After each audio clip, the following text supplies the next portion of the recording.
kita terus membawa pujian dan penyembahan kita kepada Dia. Haleluya. Terpujilah nama-Mu Tuhan.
Terima kasih, pasti Engkau sudah mendengarkan doa kami melalui nyanyian ini. Dan marilah Tuhan itu akan menjadi kenyataan dalam kehidupan kami. Sesungguhnya semakin hari kami semakin tidak dapat hidup dengan kekuatan kami sendiri. Kami sangat memerlukan pertolongan Tuhan. Tuhan tolong supaya kami saat merenungkan firman-Mu akan dibawa oleh Roh Kudus ke dalam seluruh kebenaran. Karena firman Tuhan adalah kebenaran. Tuhan tolong hamba-Mu yang serba biasa ini agar supaya hamba-Mu disanggupkan untuk menyampaikan firman-Mu dengan pertolongan Tuhan, sehingga kami semua putra-putri kekasih-Mu dapat memahami firman-Mu dengan jelas dan jernih, sehingga kami dapat menjadi pelaku-pelaku daripada firman-Mu. Tuhan, saat yang teduh ini kami mohonkan berkat dari Tuhan oleh pimpinan Roh Kudus. Bagi kemuliaan Allah Bapa kami persembahkan, dan dengan ini kami bersyukur menerima berkat renungan firman Tuhan. Dalam nama Tuhan Yesus kami berdoa, dan mari kita semua berkata amin. Kami persilakan duduk kembali, saudara-saudara. Ya, puji Tuhan. Shalom, shalom. Shalom, salam sejahtera dalam kasih Tuhan. Kita bersyukur pada Tuhan karena pagi hari ini kita berada di rumah Tuhan. Saya ucapkan terima kasih kepada Ibu Grace yang memberikan kesempatan kepada saya untuk terus menikmati hadirat Tuhan dalam ibadah-ibadah kita dan sekaligus sharing firman Tuhan. Saudara-saudara, terakhir-terakhir ini saya cukup banyak putar-putar dari pulau-pulau di Indonesia. Tadi malam saya masih ada di Sumatera dan di Sumatera Selatan, dan kemudian nyampe di Malang sudah jam 11-12an kira-kira. Tapi dari perjalanan ke pulau-pulau saya merasakan komentar dari banyak orang bahwa sepertinya semakin hari ini kan semakin tidak ada yang bisa dipegang gitu. Semakin tidak tahu kira-kira ke depannya akan terjadi seperti apa gitu. Itu seperti yang saya rasakan dalam percakapan-percakapan dengan anak-anak Tuhan, bukan anak-anak Tuhan juga di mana-mana tempat. Nah, karena itu pada pagi hari ini ketika kita sudah nyanyi-nyanyian tadi, Tuhan peganglah tanganku, saya kira itu adalah doa yang sungguh-sungguh cocok. Tapi pada pagi hari ini juga saya ingin supaya kita akan merenungkan kebenaran firman Tuhan dengan memakai kata pegang. Cuma yang diminta pegang bukan Tuhan, tapi kita yang diminta untuk pegang, yaitu berpegang pada janji-janji Tuhan. Berpegang pada janji-janji Tuhan adalah firman Tuhan yang akan kita renungkan pada pagi hari ini. Ada cukup banyak janji Tuhan dalam Alkitab. Dan pagi hari ini coba saja kita misalnya melihat satu janji yang sangat terkenal dalam Ibrani pasal yang ke-13 ayat yang ke-5 itu. Dia katakan begini kan, Allah telah berfirman. Mungkin kita baca sama-sama saja saudara, mungkin lebih bagus suaranya. 1, 2, 3. Allah telah berfirman, aku sekali-kali tidak akan membiarkan engkau, dan aku sekali-kali tidak akan meninggalkan engkau. Nah, saudara, kalau kata-kata seperti ini diucapkan oleh seorang yang biasa, teman kita gitu, bilang, aku sekali-kali nggak membiarkan engkau, aku sekali-kali tidak meninggalkan engkau. Kayaknya dampaknya nggak terlalu luar biasa gitu. Tapi coba kalau yang mengucapkan kata-kata ini nih seorang yang paling kaya di dunia gitu misalnya. Atau nggak usah jauh-jauh paling kaya di dunia, mungkin paling kaya di Indonesia aja gitu. Dan dia sering mempunyai kekuatan daya yang luar biasa untuk menyelamatkan hidup keluarga-keluarga. Lalu dia datang ke rumah kita dan katakan, nggak usah khawatir ya, aku sekali-kali tidak akan membiarkan engkau dan keluargamu, dan aku sekali-kali tidak akan meninggalkan engkau dan keluargamu. Jangan-jangan besoknya gitu kita bisa, katakan, kemarin datang orang besar itu dan katakan dia tidak sekali-kali akan membiarkan keluarga kami dan sekali-kali tidak akan meninggalkan keluarga kami. Jangan-jangan begitu. Nah, tapi orang yang hebat seperti itu pun juga akan mati. Karena dia manusia. Cuma yang berjanji ini adalah Allah yang tidak pernah mati.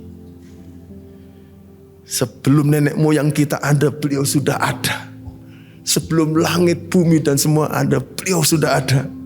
Dan beliau yang mengadakan segala sesuatu itu. Dan beliau yang mengatakan kata-kata ini, aku sekali-kali tidak akan membiarkan engkau, dan aku sekali-kali tidak akan meninggalkan engkau. Moga-moga dengan janji-janji Tuhan macam begini nih, maka kita akan dapat bersyukur kepada Tuhan dan berterima kasih karena kenyataan bahwa Tuhan kita adalah Tuhan yang seperti itu.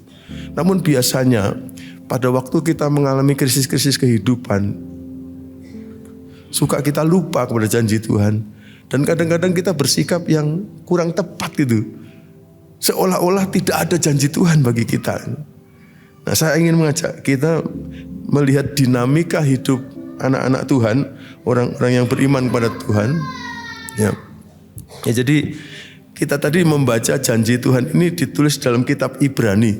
Itu berarti kitab Ibrani ya katakanlah tahun 60-an Masehi lah kira-kira gitu. Kalau ini tahun 0 Masehi ketika Tuhan Yesus mulai hidup di muka bumi, janji Tuhan itu datang pada perjanjian baru pada waktu mau ditutup perjanjian barunya. Ya. Tetapi sebenarnya janji Tuhan ini semulanya dulu itu ada di jauh di sini gitu. Pada waktu Yosua sedang dalam keadaan yang sangat gemetar karena dia baru saja ditinggalkan oleh pemimpin yang sangat besar yaitu Musa. Lalu Yosua harus meneruskan kepemimpinan memimpin bangsa yang besar ini. Menyaksikan Musa dulu melakukan banyak mujizat. Bagaimana orang bisa memberi makan 2 juta orang di padang gurun tiap hari selama 40 tahun. Itu luar biasa. Pasti ini mendatangkan kegemetaran yang luar biasa. Dan ketika Yosua sedang gemetar luar biasa, Tuhan kemudian berkata, Yosua, aku sekali-kali tidak akan membiarkan engkau. Dan aku sekali-kali tidak akan meninggalkan engkau. Saya kira kata-kata ini adalah kata-kata yang sangat diharapkan oleh Yosua. Dan Yosua pasti teduh luar biasa. Menariknya kalau kita memperhatikan riwayat kepemimpinan Yosua sampai selesai dari kitab Yosua itu. Kalau kita perbandingkan dengan Musa, maka Musa walaupun besar luar biasa pernah gagal. Tapi Yosua karena memegang janji Tuhan ini, makanya dia menjadi pemimpin yang hampir tidak ada cacatnya dalam memimpin. Maksudnya membawa Israel tetap harus beriman kepada Tuhan itu, dia menjadi orang yang berhasil. Nah, tapi di antara hidupnya Yosua dengan perjanjian baru ini, bangsa Israel kan pegang janji itu. Dan dalam memegang janji itu ada dinamika-dinamika dalam pengalaman kehidupan mereka. Dan kita akan coba melihat pagi hari ini satu teks yang akan kita baca dalam kitab 2 Raja-Raja pasal yang ke-6. Lewati 2 tempat, next. 2 Raja-Raja pasal 6, next. Nah, firman Tuhan mengatakan begini, di ayat yang ke-23C ini. Sejak itu tidak ada lagi gerombolan-gerombolan Aram memasuki negeri Israel. Nah, ini cerita apa? Nah, bangsa Israel pada waktu itu sudah berada di tanah perjanjian dan di sekelilingnya ada tetangga-tetangga bangsa-bangsa. Salah satu dari tetangga bangsa ini adalah bangsa Aram. Dan bangsa Aram ini adalah satu bangsa yang barangkali malas gitu. Sedangkan bangsa Israel rajin sekali sebagai bangsa agraris, bercocok tanam. Tapi menariknya bangsa Aram ini adalah bangsa yang selalu saja mengganggu Israel. Apa yang mereka lakukan? Bangsa Israel bercocok tanam dibiarkan terus. Tapi nanti begitu mau panen, mereka akan datang ke tanah Israel, lalu kemudian merampok panenan ini. Setiap kali bangsa Israel bercocok tanam apa saja, tiap kali mau panen, mereka akan datang gerombolan-gerombolan ini, datang untuk merampok bangsa Israel. Saya tidak tahu kalau kita punya tetangga yang macam begitu. Kayaknya kalau ada giliran orang disambar petir gitu ya. Jangan-jangan dalam hati kita tersimpan kata-kata, Tuhan kalau seandainya disambar petir, mesti orang itu yang lebih dulu disambar petir gitu. Karena tiap kali mau panenan nggergetno gitu loh. Orang Aram ini. Tetapi firman Tuhan kali ini sedang memberitahukan satu keadaan di mana sejak saat itu tidak ada lagi gerombolan-gerombolan Aram memasuki negeri Israel.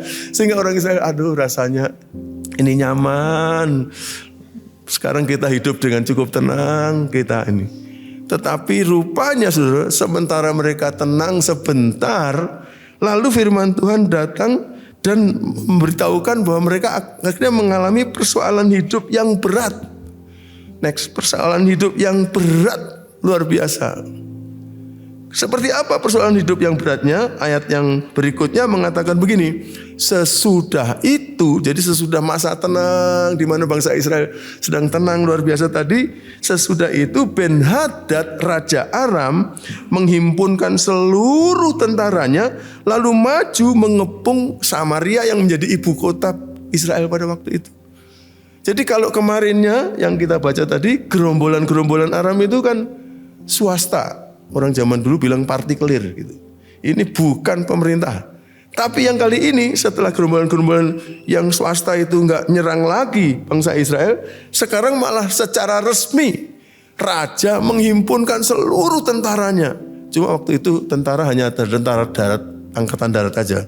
Laut belum ada, kemudian udara juga belum ada. Tapi seluruh tentara dihimpunkan, lalu maju mengepung ibu kota Israel, yaitu kota Samaria.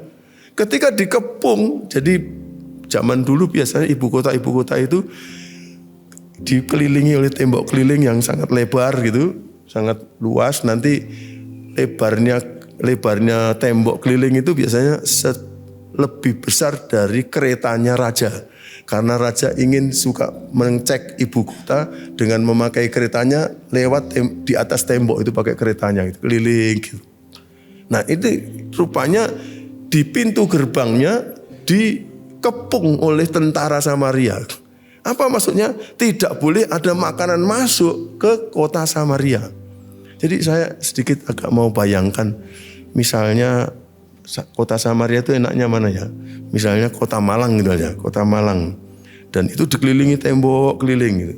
Tapi pintu gerbangnya itu misalnya di Kacuk gitu ya, menuju ke Panjen gitu. Dan rupanya di seluruh luarnya tembok keliling kota itu dijaga oleh tentara Aram, termasuk yang paling banyak adalah di Kacuk, di pintu gerbang, supaya kalau ada orang mau memasukkan makanan-makanan ke kota, maka dihadang oleh mereka dan dirampas oleh mereka. Itu maksudnya. Maka gara-gara itu terjadi, firman Tuhan katakan terjadilah kelaparan yang hebat di Samaria selama mereka mengepungnya itu, sehingga akibatnya adalah sebuah kepala keledai berharga 80 sikal perak dan 1/4 kap tahi merpati berharga 5 sikal perak. Ini maksudnya apa, Pak? Maksudnya akhirnya dalam kota terjadi kelaparan yang luar biasa. Tidak ada makanan, tidak ada makanan yang wajar. Beras nggak ada gitu, jagung nggak ada, tahu nggak ada. Lalu kemudian ayam nggak ada, ikan nggak ada. Saking nggak adanya makanan, sampai akhirnya kepala keledai dijual. Padahal kepala keledai kalau kita baca dalam Taurat termasuk haram. Jadi barang haram juga dijual dan dibeli oleh orang-orang supaya bisa makan. Sudah dijual haram, tapi harganya mahal minta ampun. Itu seperti orang bilang, satu kepala keledai harganya 5 juta gitu misalnya, kayak seperti itu. Jadi kan mahal sekali. Yang menarik dikatakan di sini bahkan tahi merpati juga dijual. Gitu. Lalu ibu-ibu di sini barangkali berpikir, di masa opo ya tahi merpati ya gitu ya. Enaknya di masa apa ya? Oseng-oseng ya. Oseng-oseng opo? Tahi merpati. Jadi gimana ini kok tahi merpati kok dijual dan harganya 1/4 kap mahalnya minta ampun 5 sikal perak. Itu 1/4 tahi merpati harganya misalnya 750.000 gitu. Namanya 1/4 kap loh. Mahalnya minta ampun. Nah saya akhirnya waktu baca begini itu suka penasaran. Lalu cari-cari informasi, ternyata saya pernah membaca di Thailand Selatan, rupanya ada petani-petani itu yang mau cepat mendapatkan makanan, maka mereka menumbuhkan jamur. Dan ternyata untuk menumbuhkan jamur itu, kotoran yang paling cepat adalah tahi merpati. Saya nggak percaya, cobaan nanti. Nah, jadi rupanya itu yang terjadi. Saking bingungnya sampai tahi merpati juga dibeli dengan harga mahal pun supaya bisa dapat makanan cepat, yaitu jamur. Dari jamur itu akhirnya mereka bisa makan. Tapi harganya mahal. Nah ini adalah pengalaman hidup yang kalau waktu saya bayang-bayangkan itu seperti belum pernah terjadi di Indonesia. Ya. Di Indonesia tidak pernah terjadi. Belum pernah kita makan makanan yang sampai harganya mahal luar biasa, apalagi makanan itu adalah makanan yang tidak pernah kita makan, ya. Makanan yang haram tidak akan kita makan dan beli dengan harga yang mahal gitu. Lagi pula kalau di Indonesia sebenarnya hampir nggak ada yang haram ya. Apa-apa semua bisa dimakan. waktu saya pikir dulu, saya pernah mikir apa ya kira-kira gambarannya itu. Yang nggak pernah dimakan, tapi akhirnya tetap terpaksa dijual di pasar gara-gara yang normal nggak ada, tapi harganya mahal. Ya satu-satunya yang saya pernah pikir itu coro gitu. Jadi kecoa dijual di pasar 1 kilo harganya 2 juta gitu. Misalnya gitu. Walaupun 2 juta ya tetap dibayar gara-gara nggak ada yang dimakan lagi. Ini kelaparan yang hebat, ini persoalan yang luar biasa. Nah, bagaimana umat Tuhan merespons kepada kesulitan yang seperti ini? Yang menariknya saya mendaftarkan sikap-sikap yang tidak disarankan. Ada orang-orang umat Tuhan itu yang menerima janji Tuhan yang diterima oleh Yosua itu berlaku bangsa Israel sebenarnya. Tapi rupanya mereka bereaksi tidak tepat terhadap janji Tuhan itu. Dan kita yang di sini, Tuhan ulangi lagi janji itu dengan harapan jangan mengulangi sikapnya umat Tuhan perjanjian lama bangsa Israel ini ketika mengalami persoalan kehidupan. Yang pertama, firman Tuhan selanjutnya ayat berikutnya mengatakan begini kan. Suatu ketika Raja Israel berjalan di atas tembok, tadi datanglah seorang perempuan mengadukan halnya kepada raja sambil berseru begini, tolonglah ya Tuanku Raja. Maka jawab raja begini, jika Tuhan tidak menolong engkau, dengan apakah aku dapat menolong engkau? Dengan hasil pengirikan gandum kah? Atau hasil pemerasan anggur kah? Pertanyaan ini pertanyaan retoris karena anggur gak ada, gandum sudah gak ada. Awak mau tolong pakai apa? Jangan-jangan kalau dia kasar dia kata, saya mau giling pasir dah. Nggak ada gandum, sudah nggak ada anggur. Mau tolong pakai apa? Kemudian bertanyalah raja kepadanya, ada apa sih? Maka jawab perempuan itu, perempuan ini temanku ini berkata kepadaku begini, berilah anakmu laki-laki supaya kita makan dia pada hari ini dan besok akan kita makan anakku laki-laki. Jadi kami memasak anakku dan memakan dia. Tetapi ketika aku berkata kepadanya pada hari berikutnya, sekarang berikanlah anakmu supaya kita makan dia, maka perempuan ini menyembunyikan anaknya. Jadi sampai ada terjadi seperti begini. Dua orang ibu ya, habis ibadah kaum wanita pulang ngomong-ngomongan, besok makan apa? Karo aku. Yos awakmu duwe bayi, aku duwe bayi ya. Sekarang bayimu dulu diserahkan, dicincang, lalu dimasak. Dan ketika dimasak, ibu yang satunya itu melihat, oh nggak tega. Besoknya akhirnya dia nggak mau menyerahkan anaknya. Nah tapi ibu yang satu sudah kehilangan anaknya. Jadi akhirnya dia ngadu kepada raja. Ini apa ini? Ini dua ini wanita-wanita umat Tuhan. Saudara-saudara, kita boleh mengalami kesulitan seperti apapun, tapi kalau bisa jangan seperti dua ibu ini. Kenapa sih dua ibu ini? Next. Kehilangan peri kemanusiaan. Sampai anak bayinya dimasak untuk dimakan. Saya ini pernah membaca artikel-artikel dan mengatakan begini, binatang gak ada yang makan anak kandungnya. Gak ada.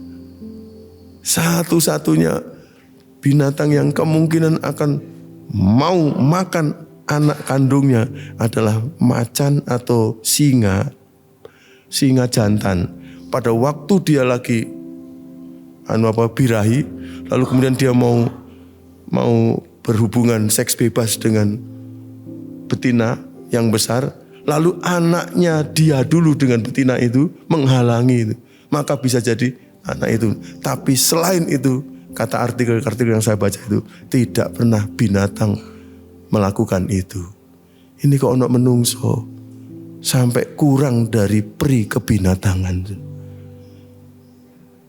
Mestinya orang Indonesia tidak akan melakukan ini karena sila kedua berkata apa, saudara? Peri, ya, keadilan sosial. Waduh, sila kedua mengatakan kemanusiaan yang adil dan beradab. Masih beradab, kita tidak menjadi seperti perempuan-perempuan ini. Kalau orang lupa janji Tuhan, maka tindakan yang dilakukannya bisa sampai se ekstrim itu. Kira-kira firman Tuhan akan kasih ingatan seperti itu. Karena itu pegang janji Tuhan. Dan kita tidak harus jatuh ke dalam sikap yang kehilangan peri kemanusiaan seperti dua ibu ini atau satu ibu itu. Firman Tuhan diteruskan dan mengatakan, tatkala raja mendengar perkataan perempuan itu, dikoyakkannya lah pakaiannya. Orang-orang Israel kalau lakukan kesedihan yang sangat sedih lakukan itu, dan sedang ia berjalan di atas tembok untuk melihat kota, kelihatanlah kepada orang banyak karena ia memakai kain kabung pada kulit tubuhnya. Lalu berkatalah raja, beginilah kiranya Allah akan menghukum aku, bahkan lebih daripada itu, jika masih tinggal kepala Nabi Elisa bin Safat itu di atas tubuhnya pada hari ini. Nah, raja rupanya setelah melihat kenyataan seperti itu, dia ingat bahwa kemarin dulu itu Nabi Elisa diberitahu oleh Tuhan supaya mengingatkan kepada raja dan semua pejabat-pejabat pemerintah supaya mereka bertobat dari dosa mereka. Jangan terus berdosa. Kalau berdosa nanti Tuhan akan hukum kita. Tapi kalau kalian bertobat, Tuhan akan pulihkan kita. Nah, dengar kata-kata dari Nabi Elisa, raja dan pejabat-pejabatnya bukan malah bertobat, tapi malah tetap berdosa saja. Sehingga ini terjadi. Tapi ketika ini terjadi, bukan mereka kata, ya Tuhan, benar Nabi Elisa. Aduh, kami bertobat. Seharusnya kan begitu. Tapi malah enggak. Tapi malah marah kepada. Ini terjadi gara-gara Nabi Elisa itu bernubuat kan. Akhirnya kita jadi seperti ini. Kalau begitu jangan sebut saya raja. Kalau hari ini saya nggak bisa penggal kepala Elisa dari tubuhnya. Nah, ini sikap yang nggak bagus juga ini. Raja Israel, umat Tuhan, sikapnya adalah mengkompensasikan atau mengalihkan tanggung jawab kepada orang lain. Yang salah dia dan rombongannya, tapi akhirnya yang mau disalahkan atau dijadikan korban justru Elisa yang berbuat baik. Moga-moga kita tidak akan seperti itu. Karena orang yang begini ini orang yang tidak bertanggung jawab. Kesulitan terjadi karena kesalahannya, malah marah kepada orang lain. Itu tidak boleh terjadi pada diri kita. Sebaiknya jalan yang ditempuh adalah jalan tobat. Tuhan, saya salah. Kiranya Engkau pulihkan hidup kami. Cerita berikutnya mengatakan, adapun Elisa duduk di rumahnya, dan para tua-tua Israel duduk juga bersama-sama dengan dia. Raja kemudian menyuruh seorang berjalan mendahului raja. Tetapi sebelum suruhan itu sampai kepada Elisa, Elisa sudah tahu. Karena itu Elisa sudah berkata kepada para tua-tua itu begini, tahukah kalian bahwa si pembunuh itu menyuruh orang untuk memenggal kepalaku? Awas-awaslah apabila suruhan itu datang, segeralah tutup pintu dan tahanlah dia supaya orang itu jangan masuk. Bukankah sudah kedengaran bunyi langkah tuannya di belakang suruhan itu? Selagi Elisa berbicara seperti itu dengan mereka, ternyata raja datang mendapati Elisa. Maka berkatalah raja kepada Elisa, sesungguhnya malapetaka ini adalah daripada Tuhan. Mengapakah aku berharap kepada Tuhan lagi? Menarik. Tadi dia marah, yang dimarahi adalah hamba Tuhan yang sampaikan firman Tuhan dengan benar. Lalu malah dia disalah-salahkan. Sekarang gak puas menyalahkan hambanya, sekarang menyalahkan bosnya, yaitu Tuhan yang disalahkan. Dia mengatakan, ini kita mengalami kesulitan seperti ini kan karena Tuhan yang salah. Karena itu sudah tidak pakai Tuhan lah. Mengapakah aku harus percaya pada Tuhan? Saudara, kadang-kadang pada waktu seseorang mengalami kesulitan yang sangat parah, kadang-kadang juga bisa cenderung sampai ke sikap ini. Ini salahnya Tuhan. Cuma waktu saya renungkan ini, menyalahkan Tuhan, saya kemudian katakan ini, kok mestinya kalau menurut perenungan saya, Tuhan itu mestinya gak pernah salah ya.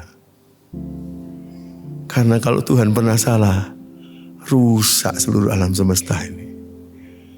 Kita harus punya kepercayaan yang sangat mendalam di dalam diri kita.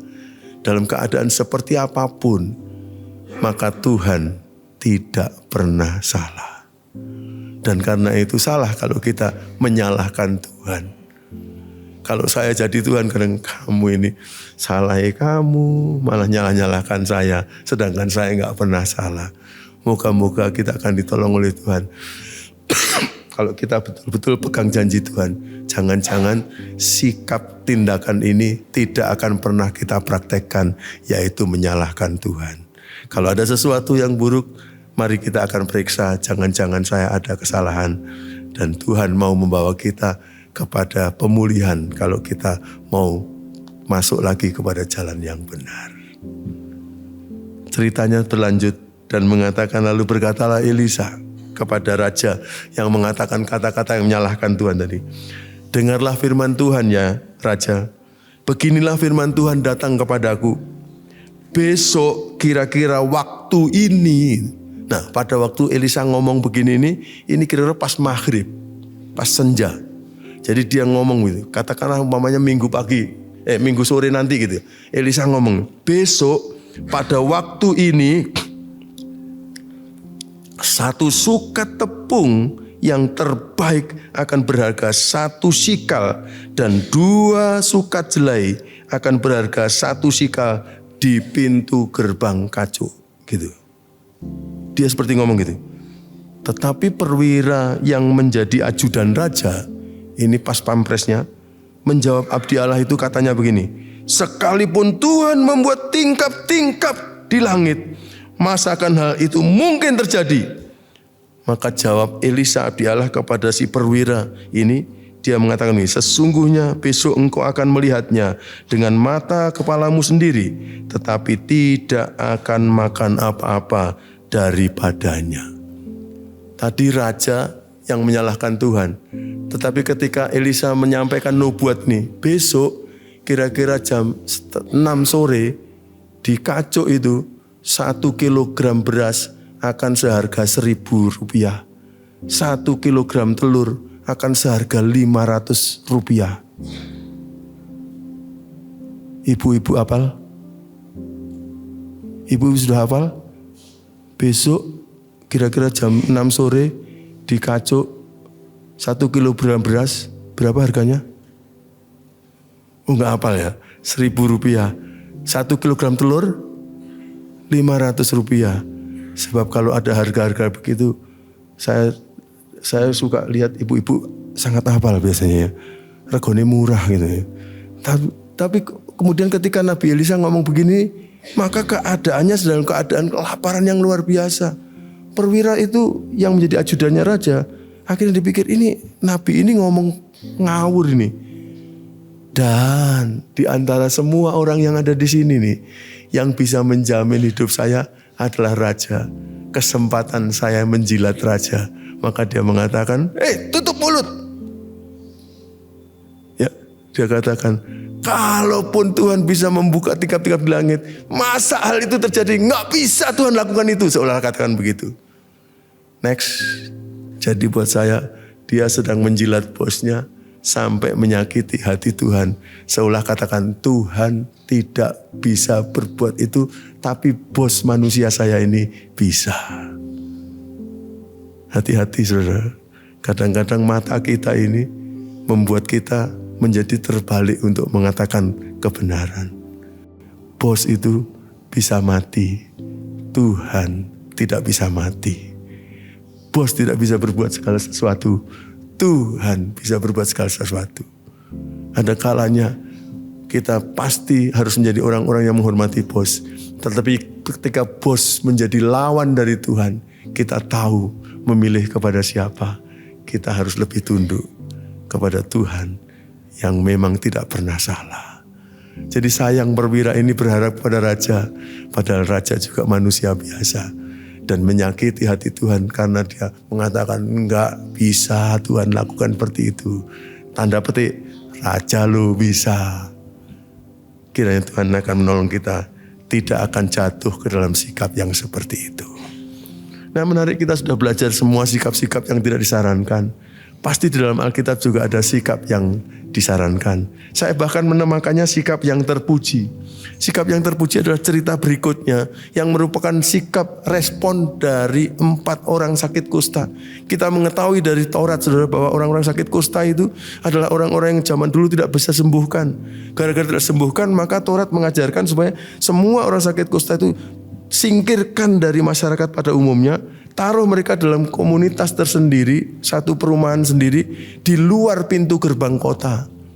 Dan kalau orang-orang kusta itu nanti masuk ke dalam kota, firman Tuhan mengatakan mereka harus katakan najis, najis, najis, supaya orang-orang menyingkir, jangan sampai ketularan.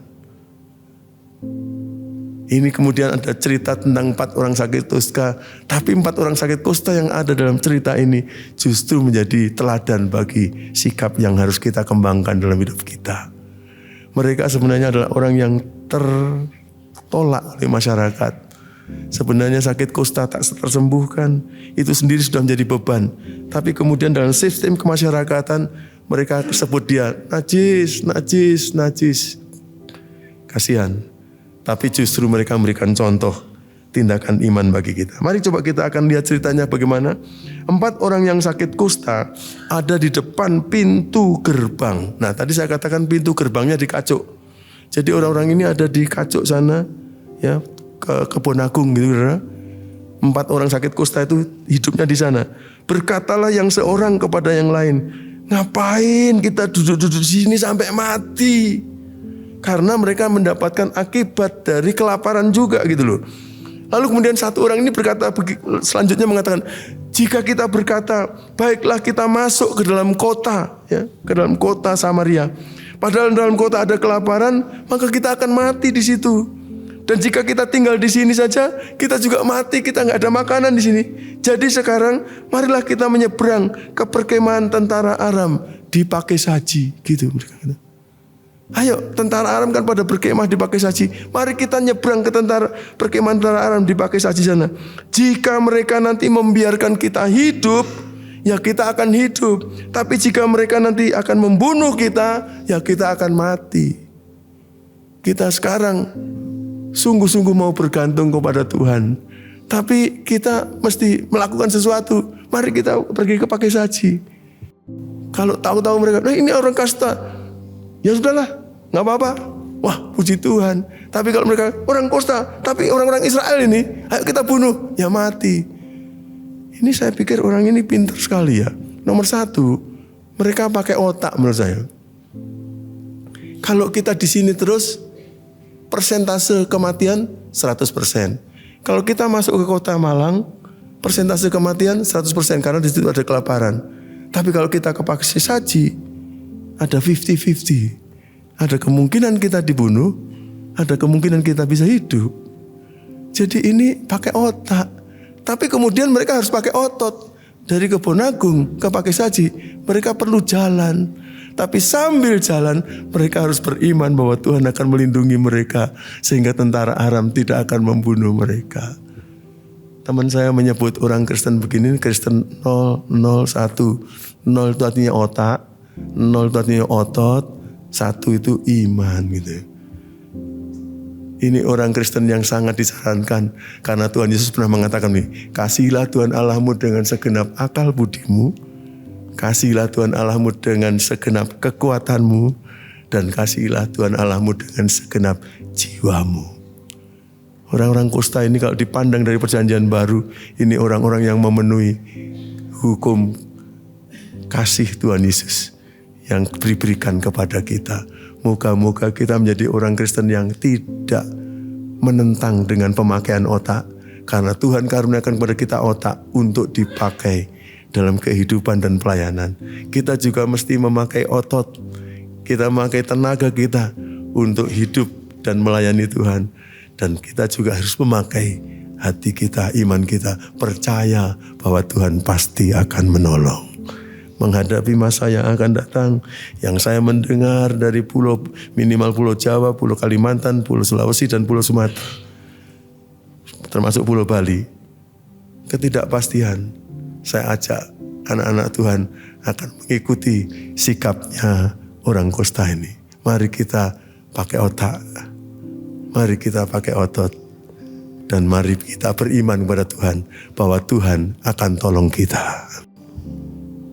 Terakhir, firman Tuhan kemudian mengatakan, lalu pada waktu senja, berarti Senin sore, Senin pas maghrib, bangkitlah mereka masuk ke tempat perkemahan tentara orang Aram di Pakisaji.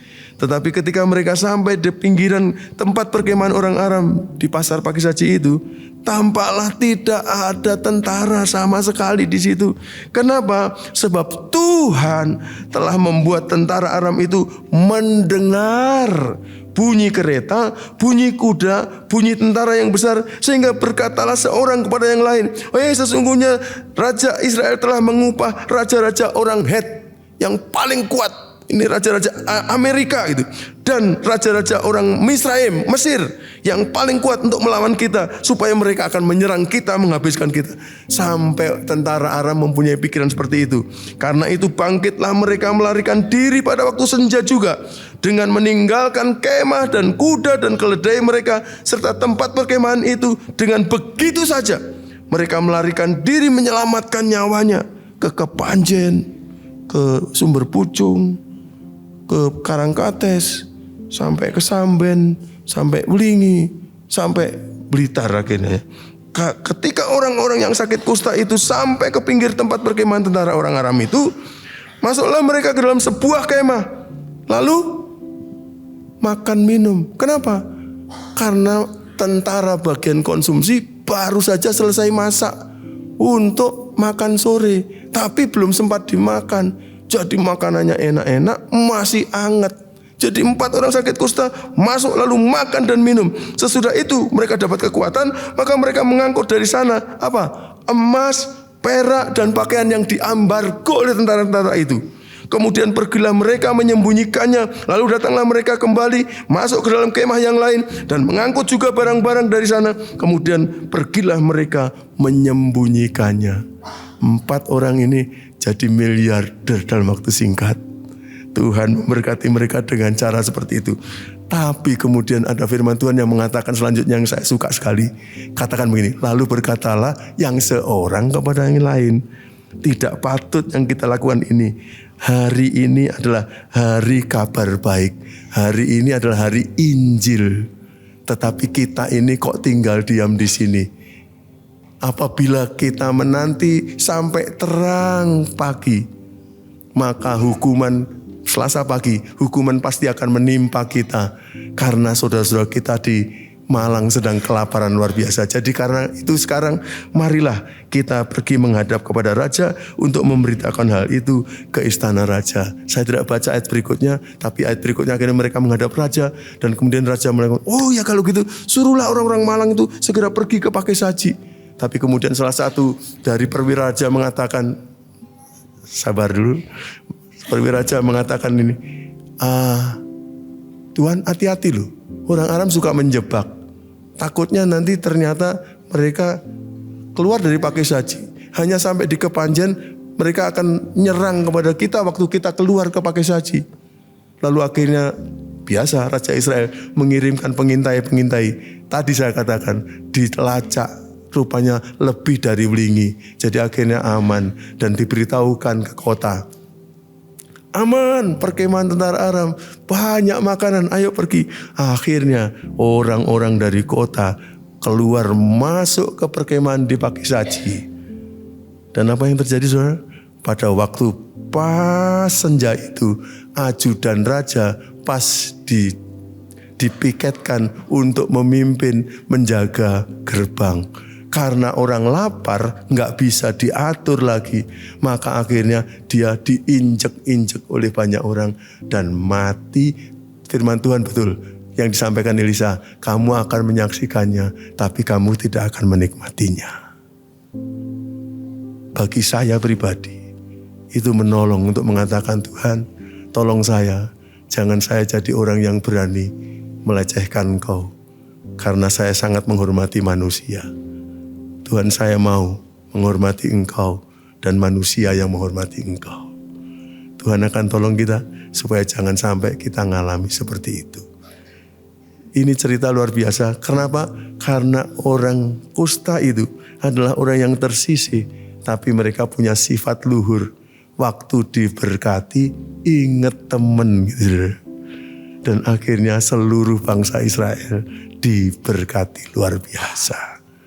Kiranya kita akan menjadi orang-orang yang kalau diberkati Tuhan seperti orang-orang ini. Sudah bagus jadi orang Kristen yang pakai otak, pakai otot, pakai hati. Tapi pada saat yang sama kalau diberkati, ingat teman. Sehingga pada akhirnya kita menjadi orang yang seperti Tuhan Yesus Kristus. Punya sifat murah hati. Sedikit saja sebagai renungan pribadi. Yang waktu saya cek itu, ini luar biasa ya terjadiannya. Tapi kalau kita pikir-pikir, tadi itu sebenarnya gimana sih cara Tuhan menjawab kebutuhan orang Israel yang sangat luar biasa itu? Tuhan hanya memperdengarkan bunyi gitu. Apakah tentara orang Het ada? Enggak ada. Apakah kuda, kereta orang Mesir ada? Enggak ada. Yang ada adalah tentara Aram mendengar bunyi. Jadi karena saya dulu guru sekolah minggu, maka saya suka mengimajinasi. Jadi apa yang terjadi ketika Tuhan melihat imannya 4 orang sakit kusta ini? Tuhan katakan, orang-orang ini memegang janji saya ya. Maka karena mereka pegang janji saya akan hargai mereka. Begini aja, malaikat datang gitu. Malaikat pada datang, kenapa Tuhan? Tolong ambil kaset, tape. Gitu. Loh, kok Tuhan tahu-tahu minta kaset tape? Ya, kaset apa Tuhan? Kaset bunyi kuda, bunyi kereta, bunyi tentara yang besar. Lalu malaikat cari-cari di perpustakaan, dapat. Lalu dibawa kepada Tuhan. Di setel Tuhan, jangan dulu. Ada cara nyetelnya. Saya minta nanti semua itu 3-3 di setel bareng, jreng gitu. Cuma ada syarat, yaitu tolong pengeras suaranya diarahkan ke Pakai Saji. Ojo diarahkan ke Malang, tapi diarahkan ke Pakai Saji. Lalu setelan dengan volume yang paling tinggi, volume 10, supaya betul-betul seperti kenyataan. Lalu begitu mereka siap, disetel, jreng. Yang dengar hanya tentara Aram. Dan karena tentara Aram mendengar itu, maka mereka akhirnya tadi lari tunggang langgang. Bayang no, kalau orang di kota Malang mendengar itu, malah akhirnya lapar-lapar mereka pada bunuh diri. Karena pikirnya ada tentara yang datang. Tapi Tuhan tahu cara menjawab. Waktu saya pikirkan kemungkinan itu caranya. Karena yang terdengar hanya bunyi saja, hanya bunyi, tidak ada kenyataan. Dan kadang-kadang waktu saya memikirkan begitu, kalau itu memang benar kan, benar bunyi kan. Jadi kadang-kadang kita itu suka berdoa, dan waktu kita berdoa itu kita sudah konsepkan, Tuhan saya mau begini, nanti Tuhan jawabnya begini. Tolong Tuhan, kita nggak ngajari Tuhan bagaimana caranya. Dia tahu yang terbaik dan yang terbagus untuk menjawab doa kita. Tuhan tahu cara menjawab, sehingga pada akhirnya suara itu sangat lokal, hanya bagi tentara Arab saja, tidak sampai orang Israel ada yang mendengar. Dan Tuhan akan atur semuanya supaya jalannya jadi bagus, luar biasa. Kiranya kita akan menjadi orang yang tahu berserah pada Tuhan dan membiarkan Tuhan melakukan caranya, lalu kita terima paket pertolongan Tuhan dengan ucapan syukur kepadanya. Amin. Mari kita akan menutup renungan kita. Kita berdiri sama-sama menyanyikan kur itu. Ku percaya kau Tuhan yang tak pernah gagal. Ku percaya kau Tuhan yang tak pernah gagal. Menjadikanku lebih dari pemenang. Ku percaya kau Tuhan yang pernah lalai menepati janji-janjimu. Ku percaya kau Tuhan yang tak pernah gagal. Menjadikan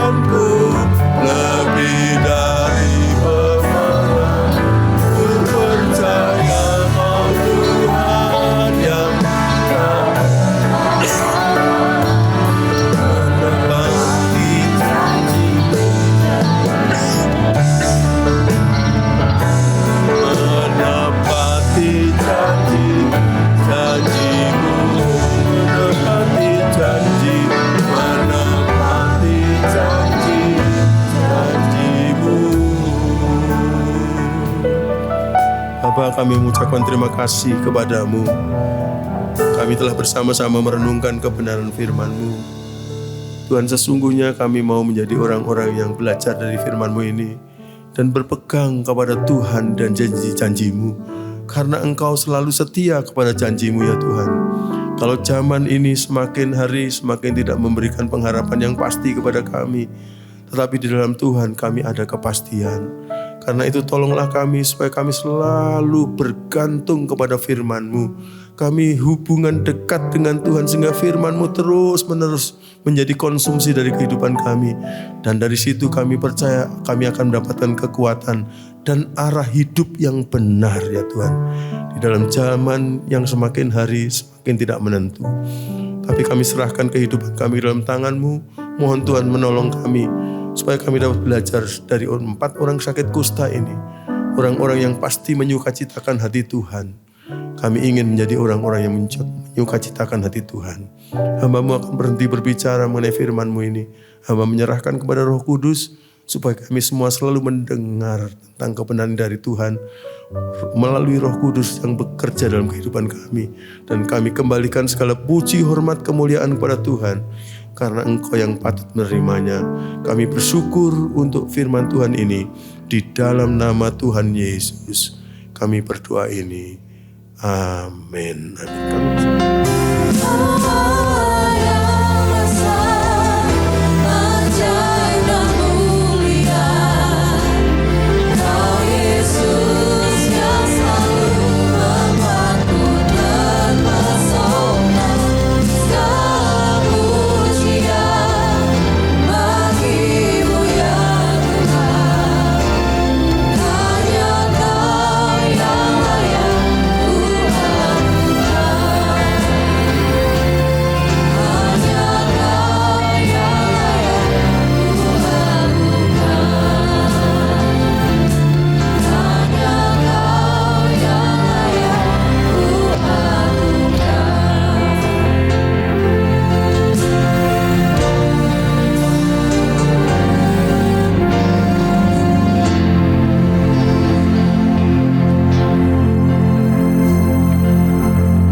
Ya Tuhan, hadirat-Mu tetap menyertai mereka untuk memberkati setiap rumah tangga mereka, seluruh anggota keluarga mereka. Berkatilah usaha dan mata pencaharian umat-Mu. Berkatilah roti dan air mereka. Berkatilah umat-Mu ini dengan kekuatan dan kesehatan. Sesungguhnya Engkau sangat mengasihi umat-Mu. Seluruh umat-Mu ini ada di dalam telapak tangan-Mu, dan tak seorang pun dapat merampas mereka, domba-domba-Mu ini, dari dalam tangan-Mu. Hamba-Mu berdoa, bawalah seluruh sidang jemaat-Mu ini semakin hari semakin dekat kepadamu, semakin mengasihi Engkau ya Tuhan, sehingga mereka boleh tiba di puncak bukit kesucian-Mu dan memandang wajah-Mu yang indah. Kini sidang jemaat yang dikasihi Tuhan, Allah yang kekal adalah naungan-Mu, dan lengannya yang abadi menopang Engkau. Tuhan memberkati Engkau dan melindungi Engkau. Tuhan menyinari Engkau dengan wajah-Nya, serta memberikan Engkau kasih karunia. Tuhan menghadapkan wajah-Nya kepadamu dan memberikan engkau damai sejahtera di dalam berkat nama Tuhan Yesus Kristus. Amin.